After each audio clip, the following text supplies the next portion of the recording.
When you think about attraction, most people focus on the obvious. Compliments, flirty lines, maybe even outright invitations. But one of the most powerful, most telling indicators isn't in the words at all. It's in space. The distance between two people is never random. And once you learn to read it, you'll start to see what's really going on beneath the surface. Imagine you're standing in a room, talking to someone. There's a certain default space people keep when they're being polite. This is the safe zone, far enough not to feel intrusive, close enough to carry on a conversation. Most strangers and casual acquaintances stay here. But when someone feels drawn to you, they find subtle ways to break that default setting. They step in just a little closer than they need to. It might be so subtle that you almost don't notice until you realize the rest of the room seems further away. Proximity is primal. Long before we could express attraction in words, our bodies spoke through space. Moving closer meant interest, comfort, and a lack of fear. Moving away meant discomfort, disinterest, or self-protection. Even now, in a modern world full of dating apps and text messages, those instincts are still there, guiding how we stand, lean, and move. When a man wants to kiss you, he's unconsciously testing the waters through proximity. He'll find reasons to be in your orbit, not hovering awkwardly, but subtly aligning his space with yours. If you're at a party and talking in a circle of friends, he might position himself next to you instead of across from you. If you're walking together, he might angle his steps slightly in your direction, so your shoulders almost brush. If you're sitting down, he might lean in to tell you something even when the room isn't that loud.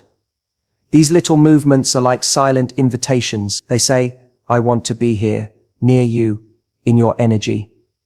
And the beauty is that most of the time, he's not even aware he's doing it. Attraction pulls people in like gravity. They simply drift closer without consciously planning it. But proximity doesn't just happen in how close someone stands. It's also in how long they stay there. If a man enters your space for a moment to pass you something or get your attention and then immediately backs away, that's functional proximity.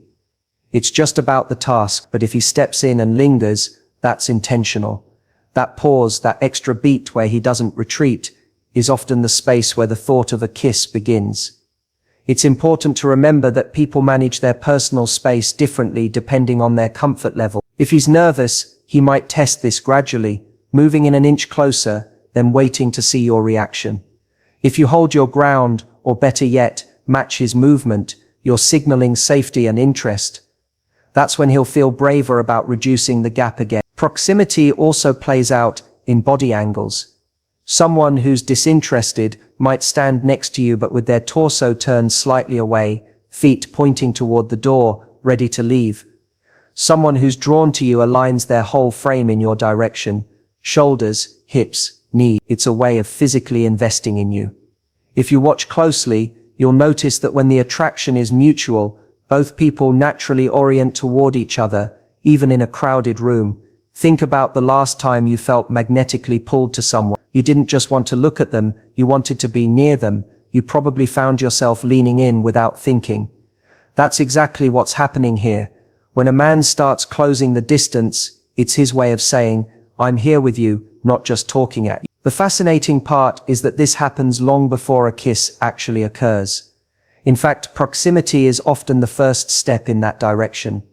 Before someone risks the vulnerability of a kiss, they test smaller, safer boundaries. Standing a little closer, letting arms brush, leaning in just enough for you to feel the warmth of their presence. Each of these micro moments builds familiarity and comfort, and when comfort and attraction collide, that's when a kiss becomes almost inevitable. Proximity is also a gauge of mutual interest. If he moves in and you step back, he'll read that as a no, even if you're not consciously rejecting him. If you stay still or move slightly closer yourself, you're essentially saying, this is okay, you can be. In this way, proximity becomes a silent conversation, a back and forth of testing and responding. One thing that makes proximity so powerful is how it changes the energy between two people. From far away, you can maintain a safe, casual energy. But when you're within arm's reach, when you can hear the change in his breathing or see the flicker in his eyes, the air changes, the moment becomes charged, even if you're just talking about something ordinary. The closer the space, the more your senses pick up, the scent of his cologne, the texture of his voice, the little shifts in his expression. All of these sensory details amplify attraction. And here's the secret most people miss: closing the gap isn't just about him, it's also about you allowing it. When you hold eye contact, when you tilt your head slightly toward him, when you don't step back, you're co-creating that space. You're showing him without a word that he's welcome there. And that's what gives him the confidence to take the next step, whether that's a hand on your arm or a lean in for the kiss. Proximity in this way is less about strategy and more about instinct. He doesn't have to announce his intentions. He doesn't have to ask, "Can I kiss?" You'll know from how the space between you disappears, inch by inch, until the idea of not kissing you feels more unnatural than closing the distance completely. This is why reading proximity is such a valuable skill. Once you start noticing these shifts, the way someone drifts closer in a group, the way they lean in when they speak, the way they linger instead of retreating, you'll never have to wonder what's going on in their mind. The space between you is the message. There's something deeply revealing about the way someone looks at you, especially when there's attraction involved. Words can be rehearsed, body language can be consciously controlled, but the eyes, they're the one part of us that almost always tells the truth. You can hear someone's voice, you can feel their presence, but when you catch their gaze and it lingers, that's when you get a glimpse of what's really happening inside their head. When a man is thinking about kissing you, his eyes have a rhythm all their own. It's not just steady eye contact, it's an ebb and flow between connection and curiosity. He'll look at your eyes because that's where emotional intimacy is built.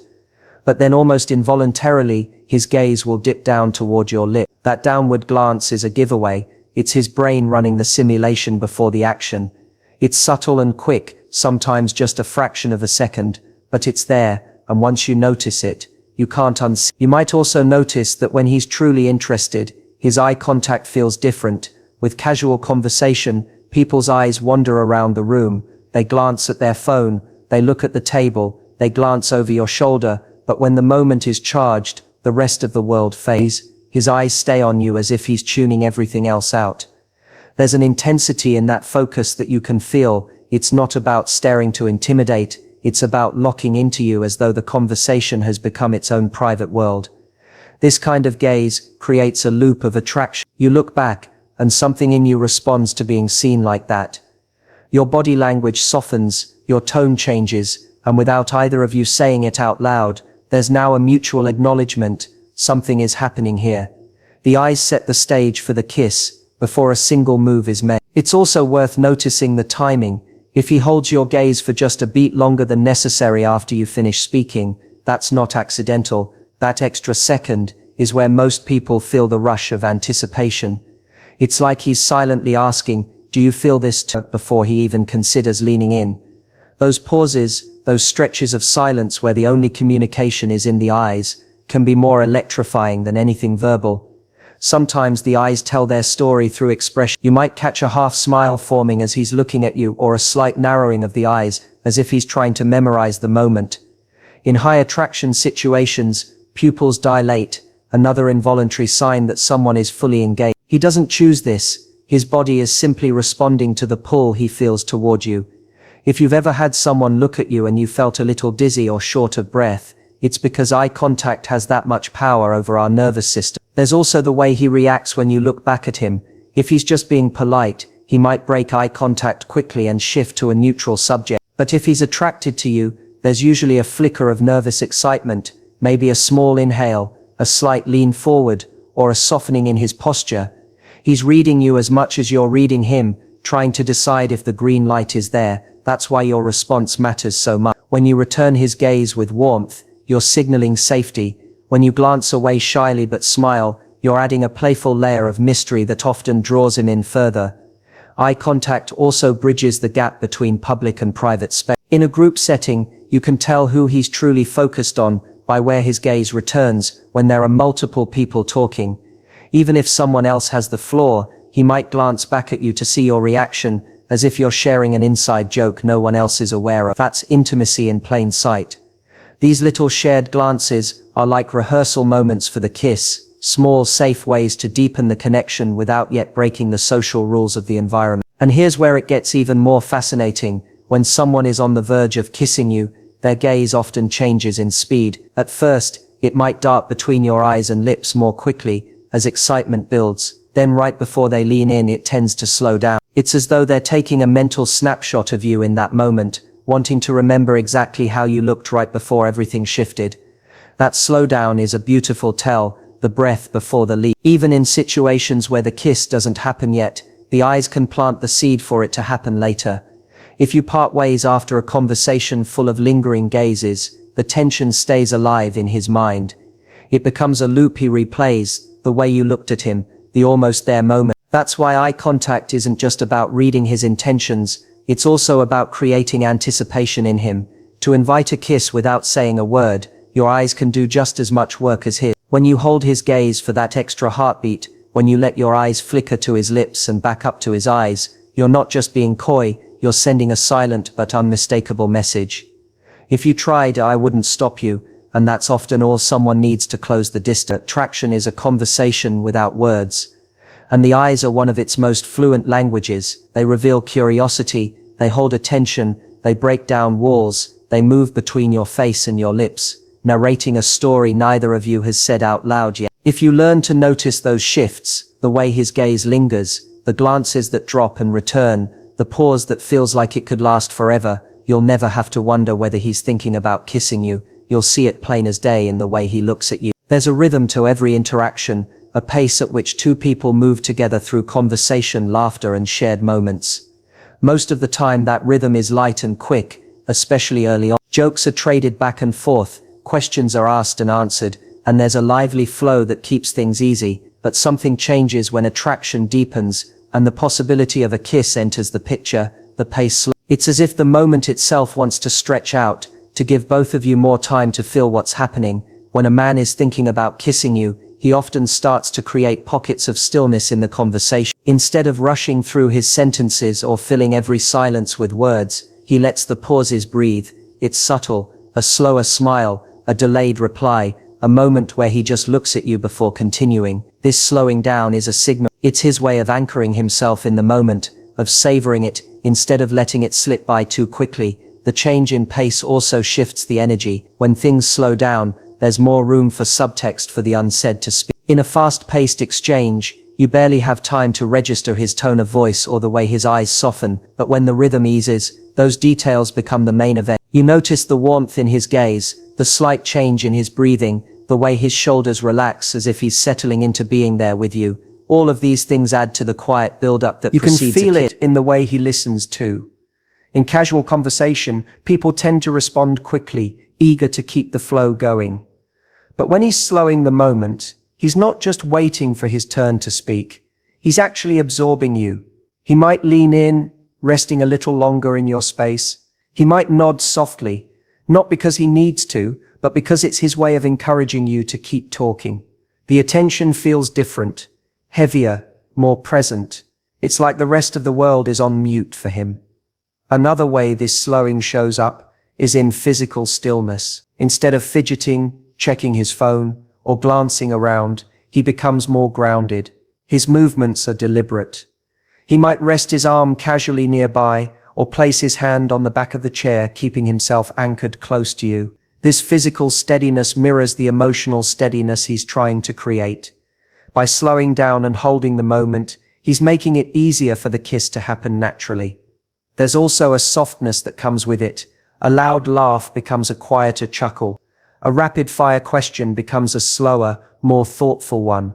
Even his voice might drop slightly, not necessarily in pitch, but in tone, smoother, calmer, almost like he's speaking just to you, even if you're in a public space. That shift in tone changes the intimacy level instantly. Suddenly, it's not just a conversation, it's a private exchange. Slowing down is also a way of testing comfort. If you can sit together in a pause without scrambling to fill it, that's a strong sign of connection. Awkward silences make people want to escape. Comfortable silences make people want to stay. When he senses that the space between words is charged with interest instead of discomfort, it encourages him to lean further into the moment. That's when he starts thinking, If she's okay with this quiet, she might be okay with me closing the distance. The beauty of this slowing down is that it's not always conscious. Often it's his instincts taking over. Something in him doesn't want to rush, because rushing would mean the moment ends sooner. So instead, he lingers on your words, on your expression, on the way you make him feel.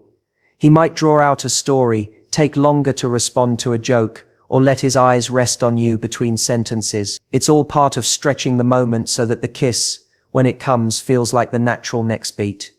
You might also notice that slowing the moment changes the way you feel physically. Your heartbeat might become more noticeable. Not because you're nervous in a bad way, but because the anticipation is building. Your own breathing might match his, creating a subtle synchrony. This shared slowing can create a sense of intimacy far deeper than any words could. It's almost like your bodies are speaking a language your minds haven't caught up to yet. Sometimes the slowing down happens in response to something you do.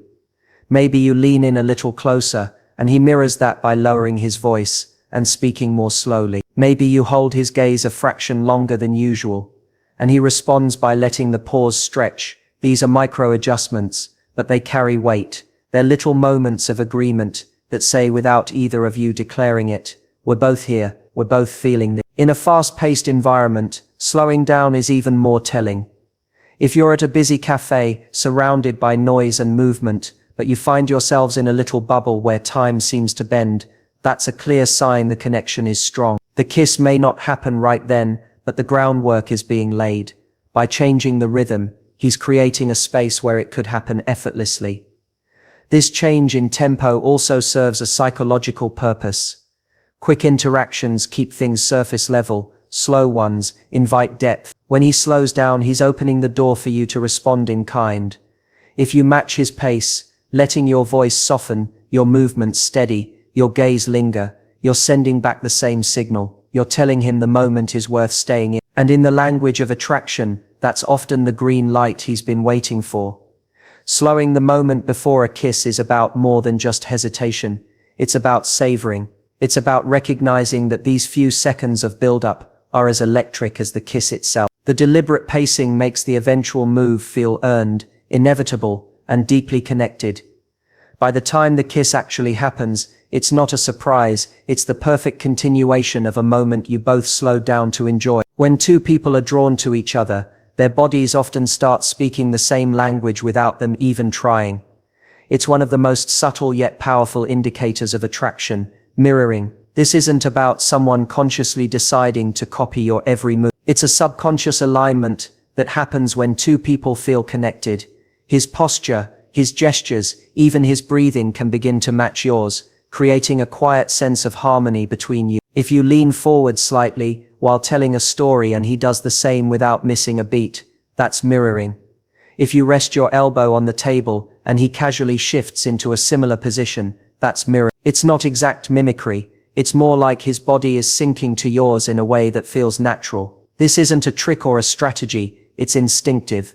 Our brains are wired to mirror those we feel rapport with, as a way to build and reinforce connection. When a man is thinking about kissing you, mirroring often becomes more pronounced because he's hyper-aware of your energy.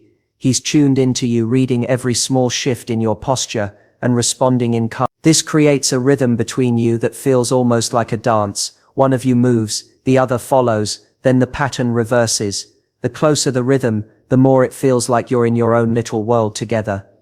You can see mirroring in the small details. If you pick up your drink, he might take a sip of his. If you cross your legs, he might adjust his stance or shift his position to match your orientation.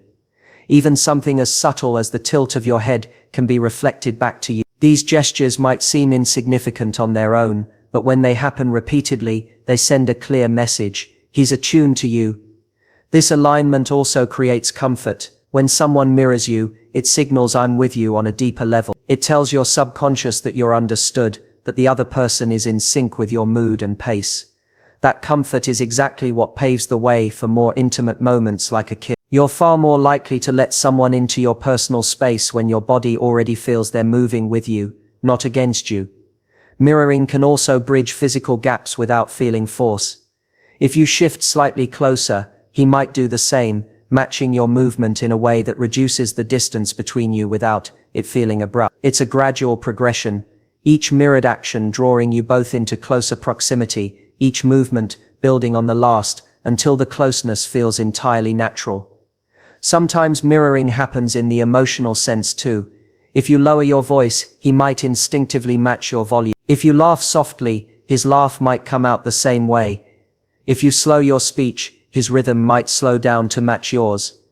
This emotional mirroring deepens the sense of connection because it feels like you're both experiencing the same emotional wavelength. You can test this without making it obvious. Adjust your posture slightly, lean in a bit more or tilt your head, and notice if he follows within a few seconds. If he does, it's a strong sign he's locked into your energy. And if you see that pattern, it's often accompanied by other signs of interest, lingering eye contact, smaller personal space, softer tones. Together these create a clear atmosphere of attraction. Mirroring is especially telling because it's hard to fake consistently without it looking unnatural. When it happens smoothly and repeatedly, it's almost always genuine. It's a sign that he's not just listening to your words, he's present with you on a deeper, unspoken level. And that presence is exactly what gives both of you the confidence to move towards something more intimate. By the time two people are fully mirroring each other, a kiss often feels like the most natural next step. The bodies are aligned, the pace is matched, the energy is flowing in the same direction. You're no longer two separate rhythms trying to find common ground, you're moving as one, and when that happens, closing the last bit of distance between you doesn't feel like a risk, it feels inevitable. One of the clearest and most telling signs of attraction is touch, not the big obvious kind, but the small, seemingly casual moments that carry far more meaning than they appear to. When a man is thinking about kissing you, he often looks for subtle ways to bridge that physical gap before making a bold move.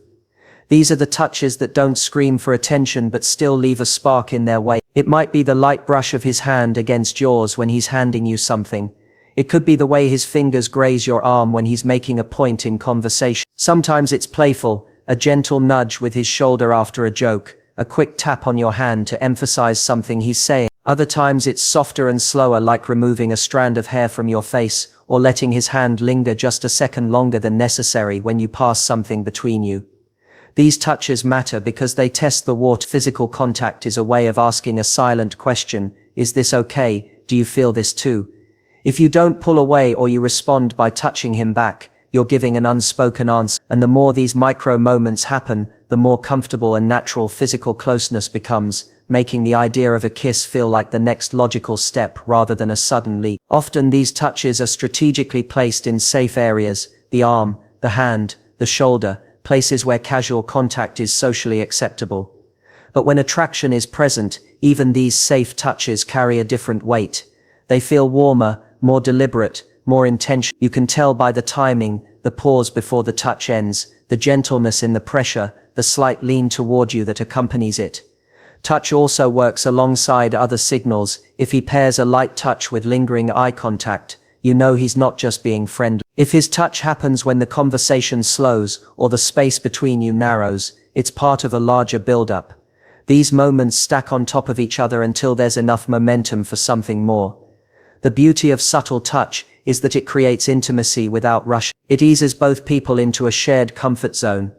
If he jumped straight into a kiss without any of these smaller contacts, it might feel abrupt or overwhelming, but by gradually crossing those smaller boundaries, he's building trust and signaling that he's tuned into your response. Sometimes touch also acts as a way to hold on to a moment. If he's enjoying the connection, he might find a reason to keep that physical link for just a little longer, his hand resting on yours while you laugh, his palm on your back as you walk through a doorway, his fingers brushing yours when there's no real reason for it. These are his ways of saying, I don't want to let go just yet. Pay attention not only to how often he touches you, but also to how you feel when it happens. If the air feels a little thicker, if your pulse quickens, if the world narrows down to just the two of you in that instant, you're not imagining it. That's the physical chemistry speaking. And when both people feel it, the space between small touches and a kiss becomes very, very small. When you bring all of these signs together, the way he moves closer, the way his eyes linger, how he slows the moment, mirrors your energy, and finds small ways to touch you. They form a language without words. It's the language of anticipation, of two people quietly testing and answering each other's signals. A kiss rarely happens out of nowhere, it's built in these little exchanges, in the moments where both of you lean in without even realizing it. When you learn to notice and respond to these cues, you stop wondering and start feeling the connection for what it really is. An unspoken invitation to step into the moment and let it unfold. You say